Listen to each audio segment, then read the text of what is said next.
Hello guys! Welcome back to my channel!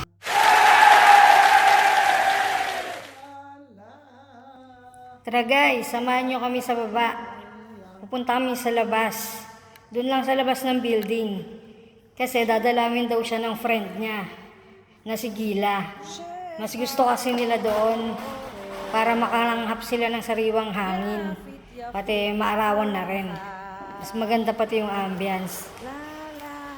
Alam nyo ba guys, yung nakikita nyong nasa tenga ni Inang, hindi yan Walkman hindi yan MP3 or iPad. Yan ang kanyang hearing aid. Mas nakakarinig siya ng maayos dyan. Allergy kasi siya dun mismo yung sa diretso sa tenga. Yung buds, hindi siya pwede nun. So parang nagsusugat yung tenga niya, kaya ayan ang ginagamit niya. O diba, ang saya-saya ni Inang? Ang ganda-ganda. Mahilig siyang kumanta at napakamasayahin niya ni Inang. Hinihintay na lang namin yung tawag ng kaibigan niya para makababa na kami. Ayan guys, tumawag na nga. Itong si Gila, lagi ang dumadalaw kay Inang every week para makipag-diskusyon sa kanya. Buti nga lagi siyang dumadalaw para naman may bisita siya. O, paano ba yan? Wag muna kayong aalis mga guys. See you downstairs. Baba muna kami guys.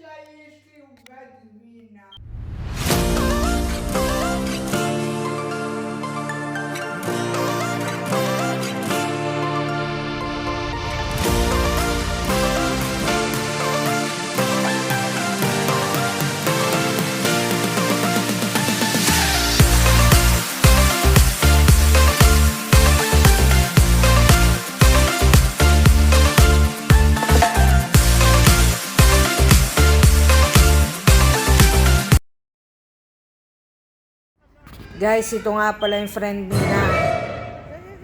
Edit. Nakasalubong ko nga din pala dyan yung friend ko, si Baklang Leia.